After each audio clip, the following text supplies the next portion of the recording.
Perú, sin duda la esencia de este planeta encantado. Perú milenario, mítico y sobre todo Perú mágico. Sígame y disfrútelo conmigo.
Fue hace 30 años. Aquí en Perú recibí el bautismo de fuego como investigador. Aquí, en una ciudad de Lima mucho más apacible y familiar, me enfrenté por primera vez al gran enigma de los ovnis. Aquí tuve la fortuna de contemplar 2 naves no humanas. Y aquí, justamente, supe de otros formidables misterios. Las pistas de Nazca, las piedras grabadas de Ica y el candelabro de Paracas, entre otros.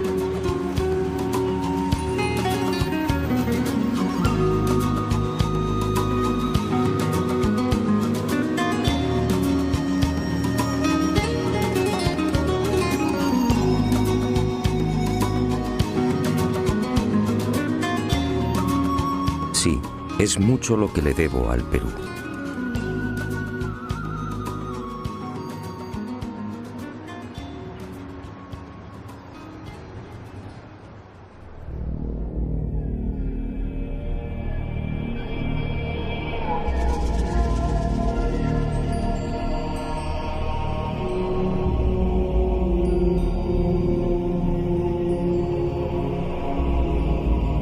El candelabro de Paracas. Hace 30 años nadie supo darme razón del porqué de este gran tridente. Hoy la situación es la misma. Nadie sabe. Sus medidas son espectaculares. Longitud máxima 183 metros. Anchura de los brazos 3.2 metros. Profundidad de los surcos entre 1 y 1.2 metros. Y en la base un rectángulo de 20 por 14 metros.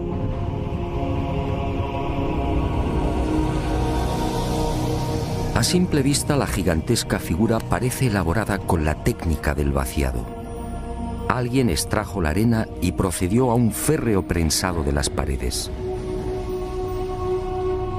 Misteriosamente los fuertes vientos de la zona no han logrado borrarla. Y al excavar en los surcos surge una nueva sorpresa.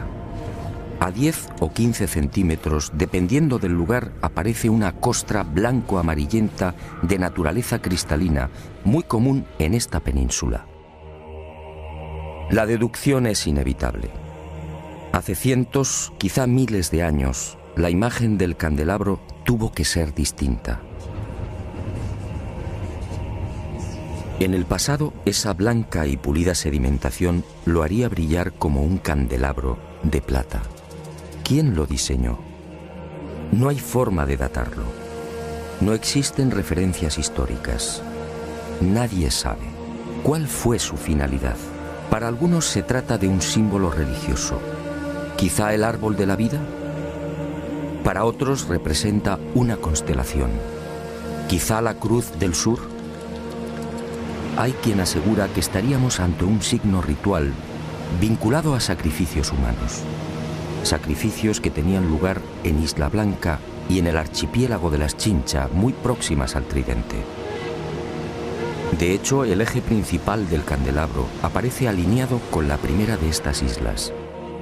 Unas islas en las que han sido encontradas las momias de jóvenes mujeres decapitadas.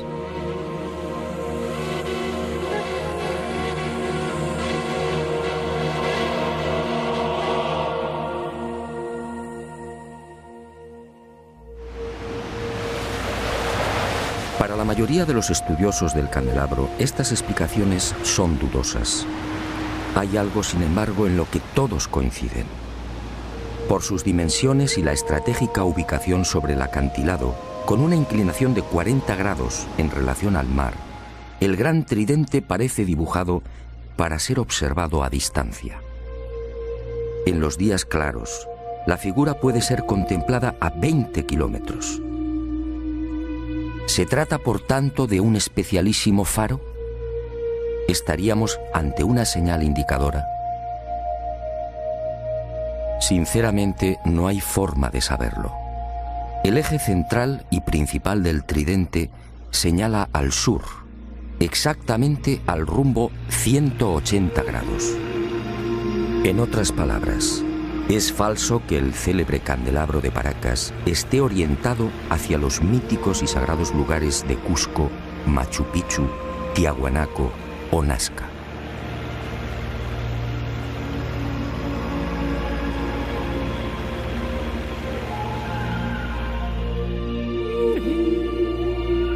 ¿Una señal indicadora? Es muy probable. Una señal para los navegantes y sobre todo para los que surcaban los cielos. Pero ¿quién tenía la capacidad de volar hace cientos o miles de años?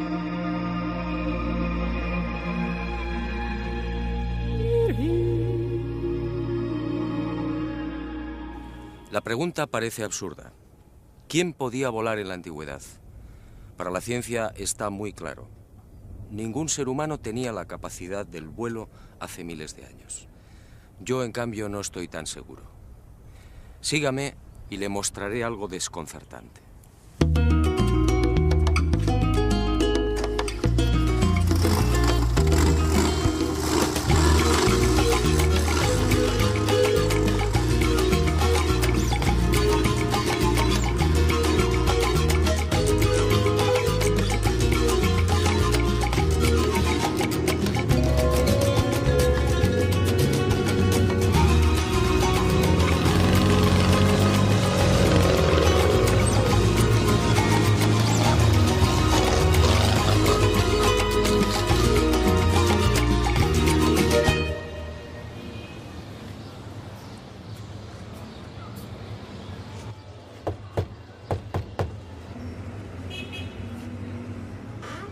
Se han cumplido 30 años desde que crucé el umbral de esta puerta por primera vez. Fue entonces cuando conocí otro de los grandes enigmas del Perú. Otro misterio que sigue sin respuesta y que, en mi opinión, pudiera guardar relación con esa extraña pregunta. ¿Quién era capaz de volar en la antigüedad? En esta casa museo y durante más de 3 décadas, el doctor Javier Cabrera Darquea, fallecido a finales del año 2001, fue reuniendo la más increíble colección de piedras grabadas. El conocimiento establecido, ¿verdad?, nos parece inamovible. Pero la ciencia ha caminado moviendo ese conocimiento y permutándolo por verdades que sí son ciertas. Ahora,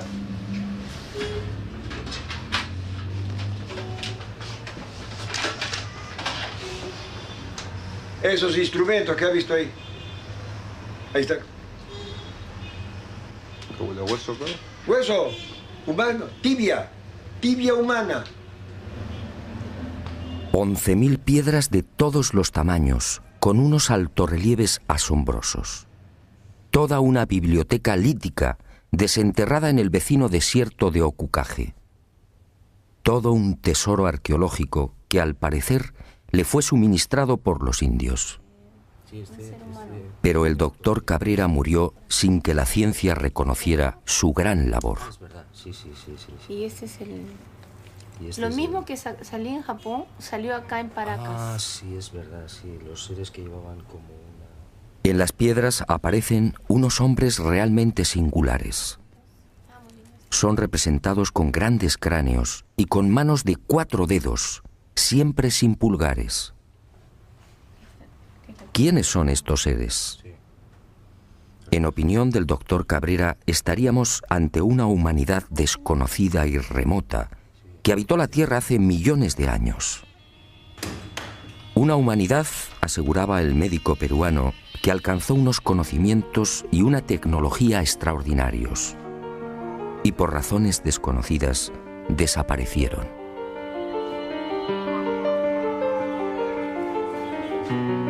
Pero antes de extinguirse, esta supuesta humanidad dejó un legado. Miles de piedras grabadas con escenas desconcertantes. Según Cabrera, se trataría de una síntesis de su historia y de su sabiduría. Veamos algunas de estas increíbles secuencias. ¿Trasplantes de órganos? ¿Un trasplante de corazón en la antigüedad? ¿Una intervención en el cerebro?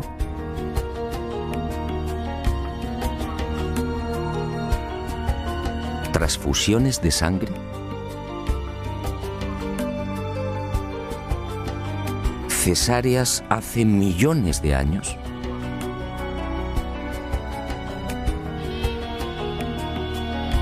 ¿Representaciones de órganos humanos? ¿Hígados? ¿Corazones? ¿Riñones? ¿Cómo es posible?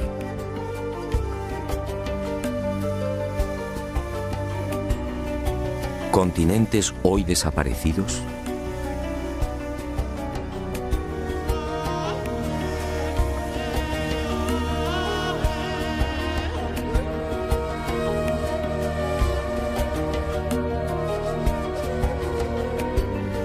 ¿Animales antediluvianos? ¿Grandes dinosaurios? ¿Hombres conviviendo con dinosaurios? ¿Hombres aniquilando a estos temibles reptiles? ¿Cómo es posible si estos animales desaparecieron hace 65 millones de años?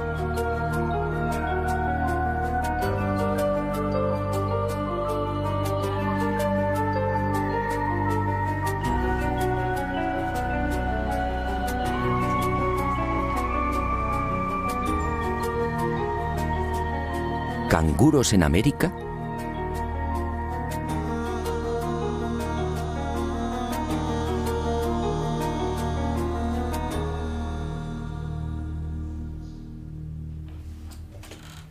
A lo largo de estos últimos 30 años, en las numerosas visitas a Ica y al desierto de Ocucaje, traté de descubrir el yacimiento del que supuestamente se extraían las piedras grabadas.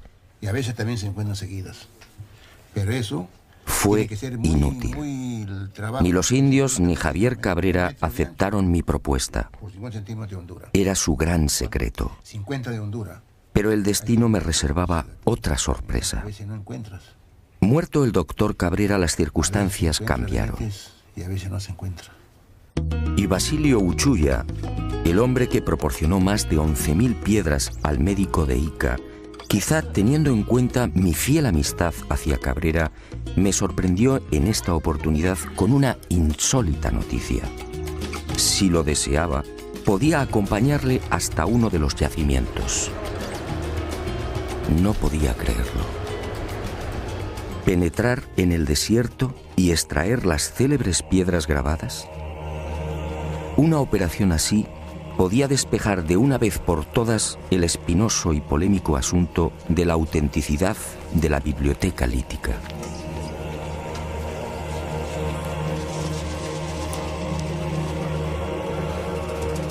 Eran las 08 horas de un caluroso miércoles 16 de enero del año 2002. Y nervioso esperé.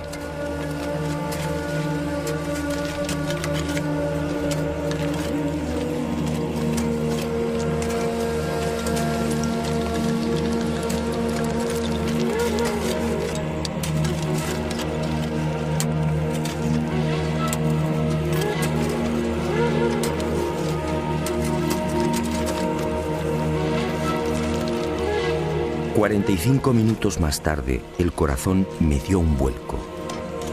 Uno de los indios, Omar, detuvo la pala y señaló una piedra todavía semienterrada. Y observamos que el terreno está perfectamente apelmazado. Por tanto, es muy difícil que aquí haya habido algún tipo de manipulación previa. De momento, terreno completamente intacto, apelmazado. No podía sin creerlo. posibilidad de manipulación. Ya cede.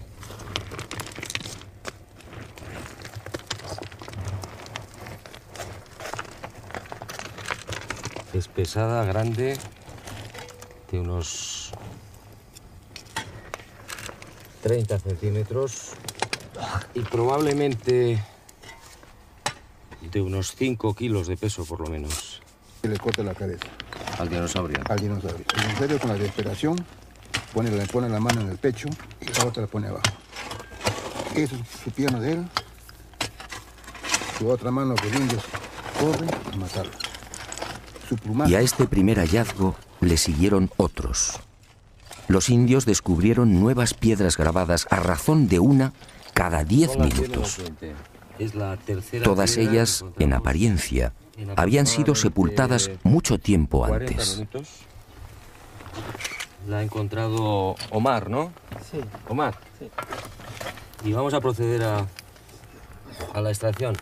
Volvemos a insistir, terreno completamente apelmazado, que no se ha tocado evidentemente pues en muchísimo tiempo.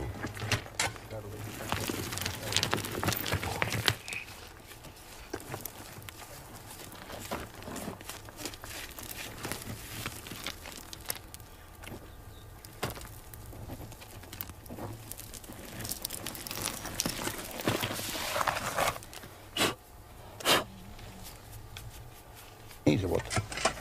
Las grandes que tú le llevaste a Javier Cabrera, Viene la parte de allá. de allá. Bueno, esta es la cuarta piedra. Son las 10 menos 5 de la mañana, fuerte calor, pero creo que está mereciendo la pena porque ante nuestra sorpresa aparece una más.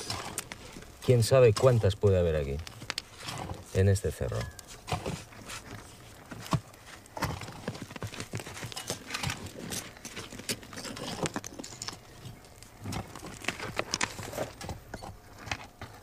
Hoy, 16 de enero del año 2002, a las 10 de la mañana, en pleno desierto de Ocucaje, Basilio Uchuya ha accedido a llevar por primera vez a un equipo de televisión hasta uno de los yacimientos de las célebres piedras grabadas de Ica.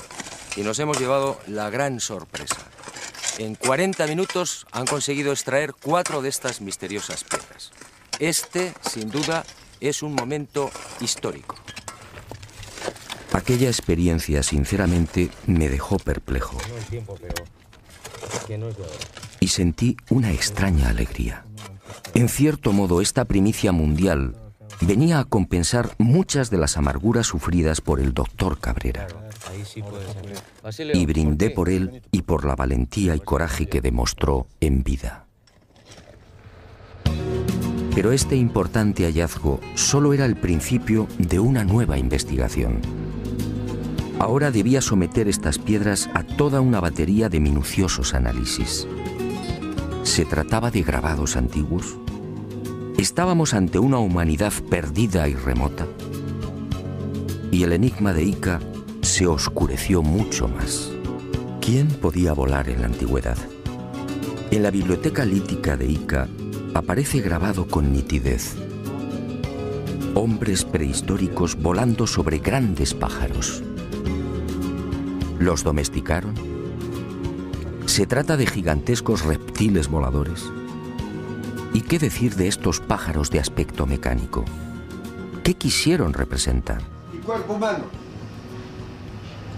Entonces, un momentito. Ni qué decir tiene que la arqueología oficial no acepta las teorías y conclusiones del doctor Cabrera de Arquea. Para la ciencia, la humanidad, nuestra humanidad, es la única. Y ceñidos a esta premisa, los arqueólogos peruanos se niegan incluso a examinar las piedras grabadas. Poco importa que los informes solicitados en su día por el doctor Cabrera a diferentes laboratorios revelen una misma y antiquísima pátina en la totalidad de las piedras. Que es curvo, que es limitado.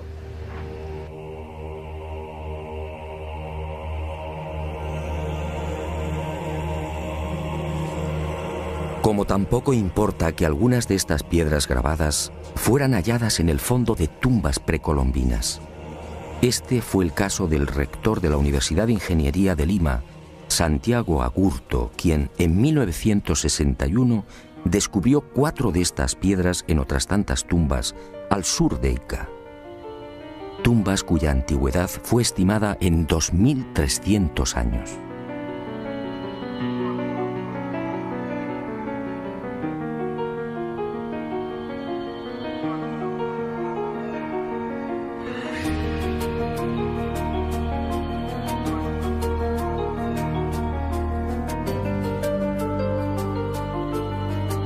A mi regreso a España, como dije, varias de las piedras grabadas desenterradas en mi presencia fueron enviadas a 5 laboratorios pertenecientes a 4 universidades españolas y una canadiense. Aunque los estudios no han concluido, los primeros análisis arrojaron el siguiente resultado.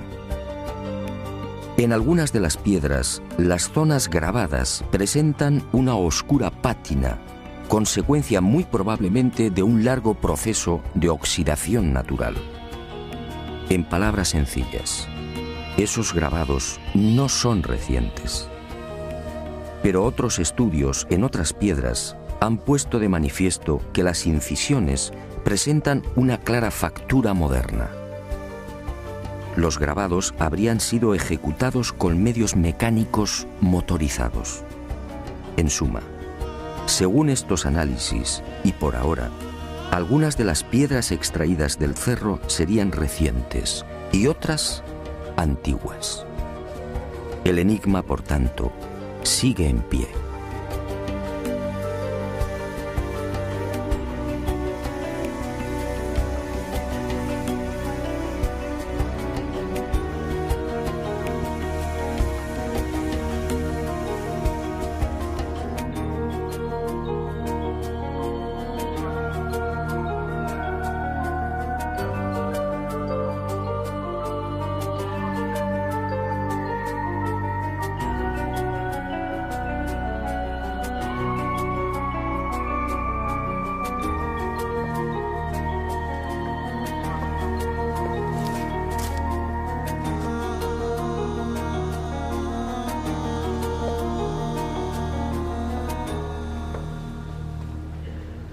Sea como fuere, lo cierto es que los antiguos peruanos parecían obsesionados con el hecho de volar.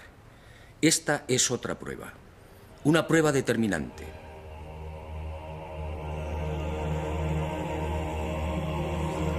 Huaco perteneciente a la cultura mochica, según los expertos fabricado hace 2000 años. Un hombre con alas. Unas alas claras y nítidas, sujetas al pecho con sendas correas. Para los arqueólogos se trataría de una especie de mensajero.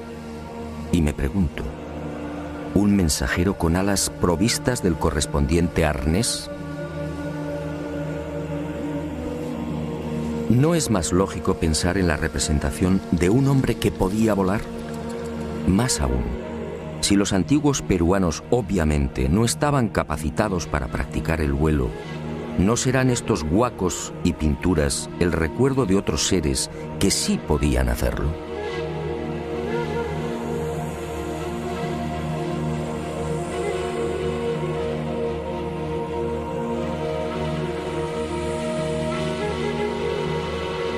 Dioses que sobrevolaron el Perú y que marcaron para siempre la memoria de los primitivos pobladores.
El recuerdo de unos dioses.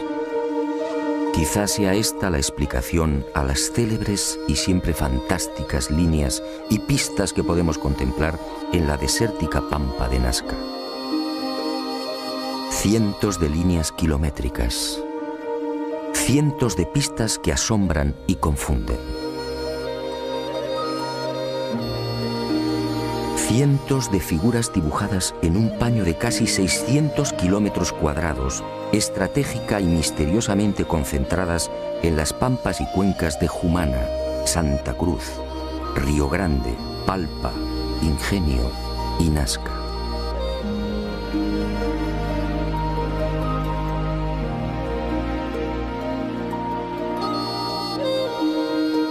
Una formidable obra desarrollada quizá como homenaje, quién sabe si como reclamo, a esas criaturas que hace cientos o miles de años surcaron los cielos del Perú.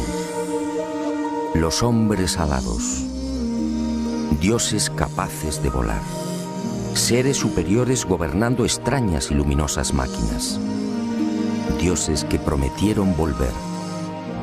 Y los hombres ansiosos plasmaron sus deseos en la tierra, dibujando grandes figuras, unas figuras solo visibles desde el aire, unas figuras mitad oración, mitad grito.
Más de 200 figuras como esta pueden ser contempladas en la actualidad en el Valle de Nazca, probablemente una de las zonas más secas de la Tierra.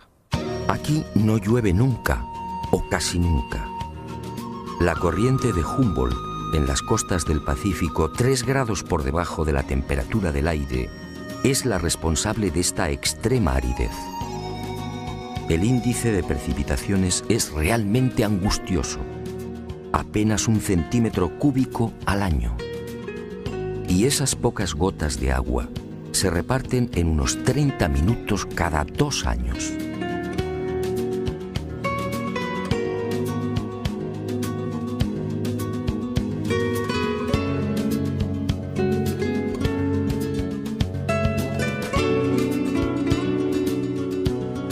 Esta circunstancia ha permitido, en definitiva, que las líneas, pistas y figuras de Nazca se conserven casi intactas a lo largo de los siglos.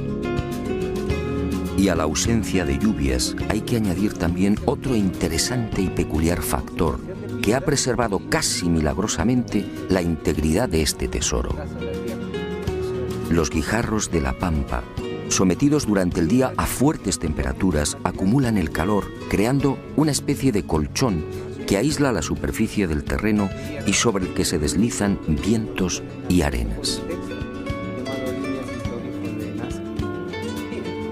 Me parece buena la interpretación porque eso hace de que se genere ese colchón que tú mencionas en el Valle de Taruga o en la zona de Palpa, ¿no? Donde también vemos inmensa cantidad de...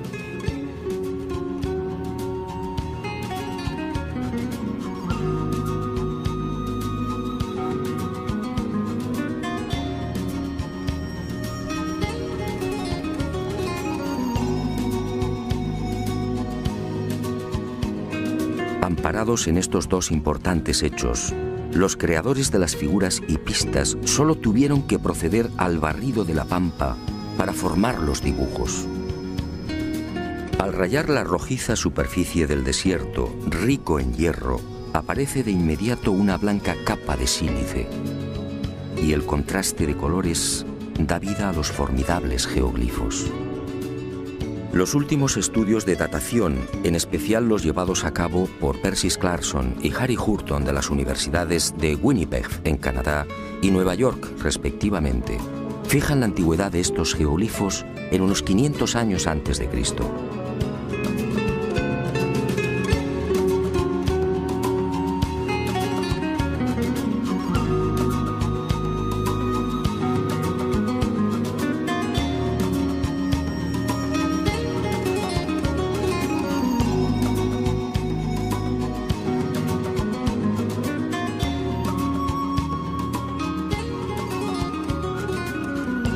A diferencia de lo que sucede con el candelabro de Paracas, estas figuras de la pampa nazqueña sí disponen de un respaldo histórico. Cieza de León, que acompañó a Pizarro por el Perú a finales de 1537, fue testigo de excepción de estos signos. Así los califica. Signos en algunas partes del desierto que circunda Nazca. Y añade en sus crónicas que dichos signos eran tomados como caminos a seguir por las comunidades indias.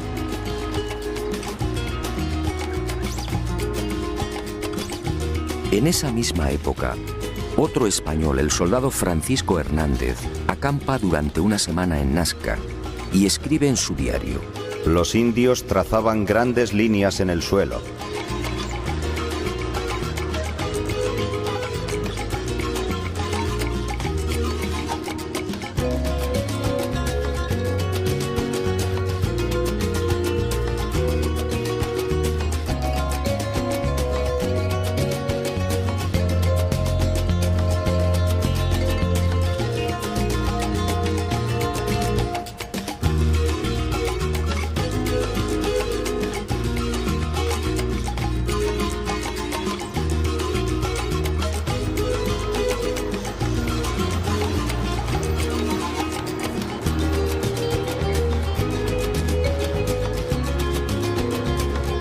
Años después, en 1586, el corregidor Luis de Monzón se dirige al virrey Toledo y le relata la siguiente historia.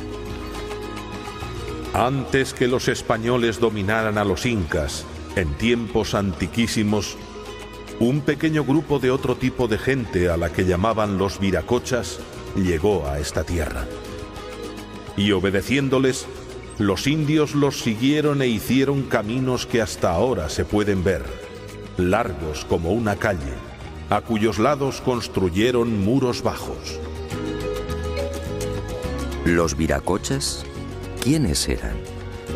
Cuando consulté a los indios, todos coincidieron.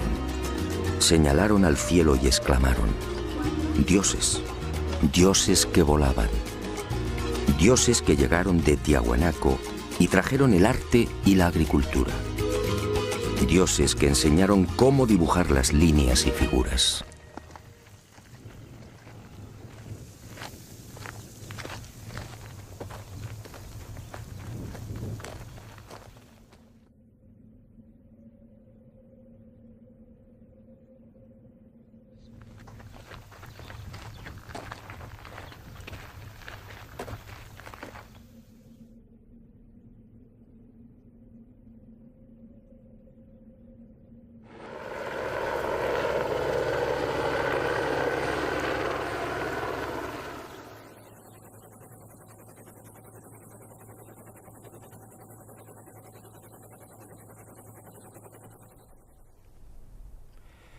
Pero además de estas célebres figuras, los antiguos pobladores de La Pampa crearon otros símbolos no menos misteriosos. Unos dibujos que voy a ofrecerle en primicia. Sígame y juzgue por sí mismo.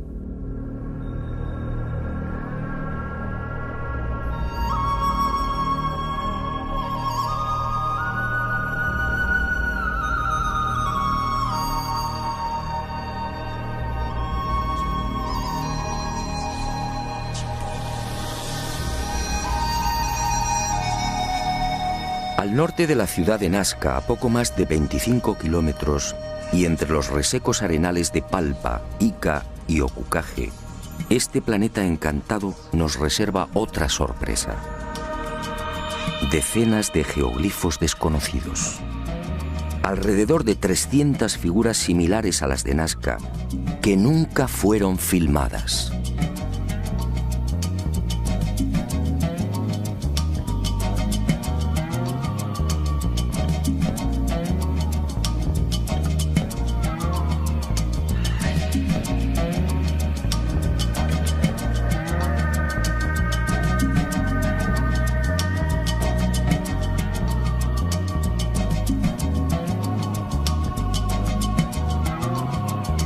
La huella de la serpiente. Más de 10.000 orificios de 1 metro de profundidad y 90 centímetros de diámetro que trepan por laderas y cerros. Nadie sabe qué significan.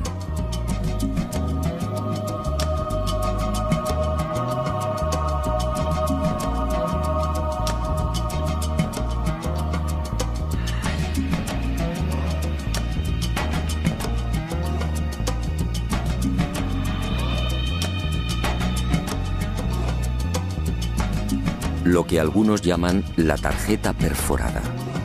Otra enigmática sucesión de puntos en forma de aspa, excavados a lo largo de 15 columnas o líneas paralelas. ¿Se trata de un sistema de navegación aérea? Nadie lo sabe. El gigante de cabeza cuadrada.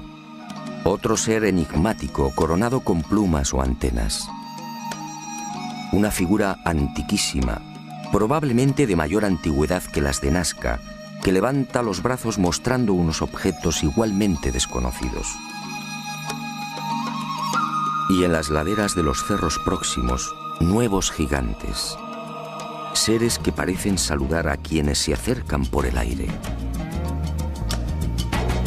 Y en Pozo Santo y en el cerro de Cabeza Larga, más señales. Figuras geométricas incomprensibles, individuos gigantescos con enormes cascos, felinos, aves desconocidas para la ciencia. Todo un misterio, un irritante misterio.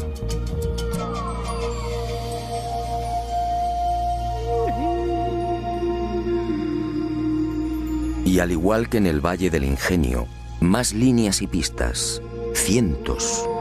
Pistas de hasta 14 kilómetros.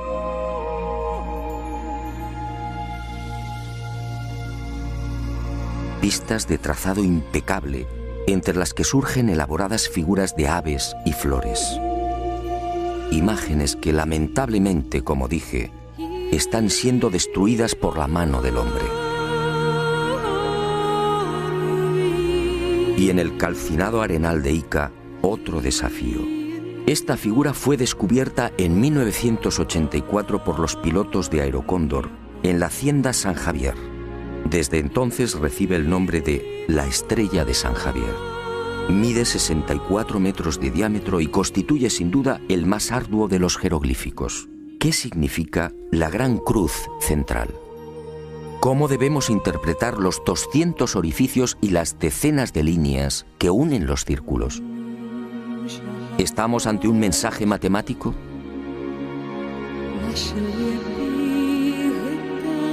El repaso a esa otra Nazca, la Nazca olvidada, sería interminable. Y decidimos concluir con una figura que no precisa demasiados comentarios. Un colibrí de 50 metros de longitud, con algo muy especial sobre su cuerpo. Sí, todos los que lo contemplan coinciden. Un avión. Un avión dibujado sobre el cuerpo de un colibrí. Alas rectas, morro puntiagudo y todo un timón de cola. Pero, ¿quién volaba hace 2000 años?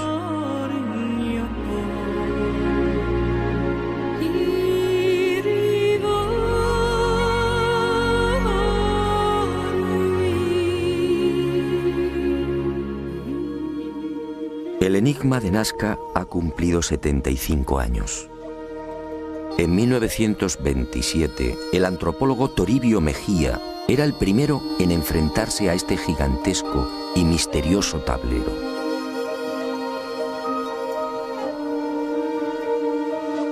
Después sería redescubierto por toda una legión de expertos. Para Kosok, por ejemplo, estas figuras eran la representación de las trayectorias del Sol, de la Luna y de los planetas. En otras palabras, el mayor libro de astronomía del mundo. Para Maria Reiche, la matemática alemana que dedicó su vida al estudio de la Pampa, se trataba de un calendario. Un formidable calendario en el que las figuras reproducían constelaciones y las líneas marcaban solsticios y equinoccios. Gerald Hawkins sometió esta teoría de Reiche a las computadoras y comprobó que la hipótesis del calendario era falsa. Para el explorador inglés Tony Morrison, las líneas son caminos, senderos sagrados que unirían templos. Pero, ¿dónde están esos supuestos templos? Otros, como Jim Gutman, están convencidos de que los antiguos pobladores del Perú llegaron a fabricar y utilizar globos aerostáticos. Así, dicen, diseñaron las figuras.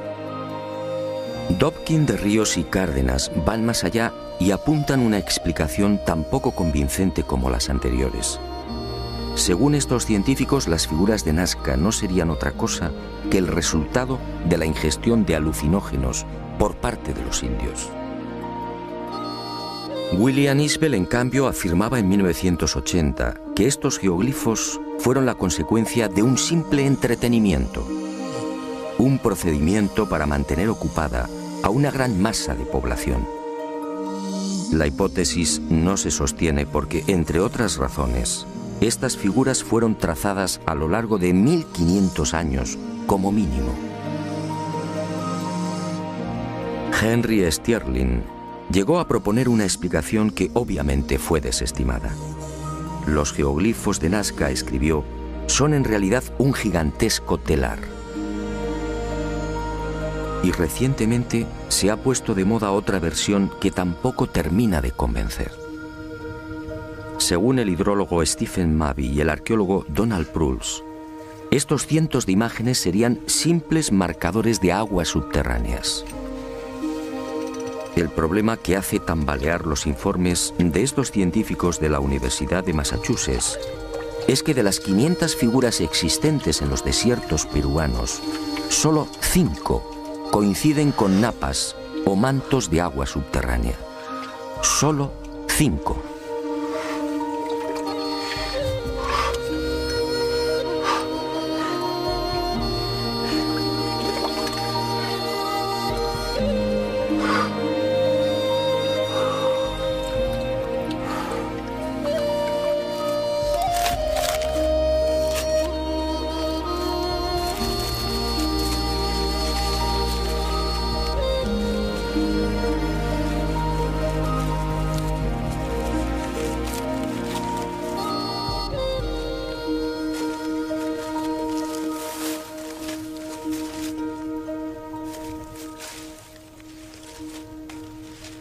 Es evidente que ninguno de estos investigadores y científicos se interesó jamás por la opinión de los indígenas. Yo sí lo he hecho. Y esta es mi conclusión. La tradición peruana dice: hace mucho tiempo, sobre esta pampa descendieron unos seres que podían volar. Fueron los viracochas, los dioses llegados del este. Unos hombres buenos que trajeron la paz, la concordia y el progreso. Y fueron esos dioses quienes dibujaron las primeras líneas y figuras. Después, nosotros, los hijos de los viracochas, seguimos su ejemplo y aprendimos a dibujar en la arena. Ellos lo verán algún día y regresarán, y regresarán, y regresarán, y regresarán, y regresarán, y regresarán, y regresarán, y regresarán.